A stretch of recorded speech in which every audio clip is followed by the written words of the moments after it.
మహాలక్ష్మి స్కీమ్లో భాగంగా ఈ నెల 27 నుంచి రూ. 500కే గ్యాస్ అందజేసే పథకాన్ని అమలు చేయాలని ప్రభుత్వం నిర్ణయించింది.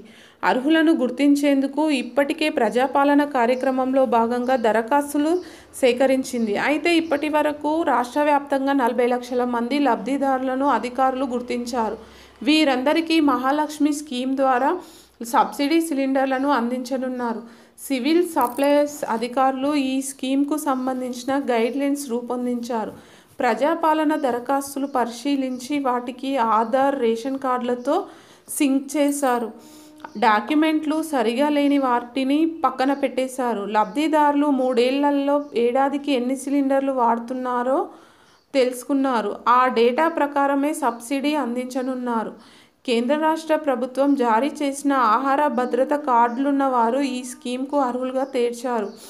ప్రజాపాలనలో తప్పనిసరిగా గ్యాస్ సబ్సిడీ కోసం దరఖాస్తు చేసుకుని ఉండాలనే నిబంధన విధించారు. సిలిండర్ల కేటాయింపు అనేది గడిచిన 3 ఏళ్లుగా లబ్ధిదారులు సగటున ఎన్ని సిలిండర్లు వినియోగిస్తున్నారనే ఆధారంగా అందజేయనున్నారు.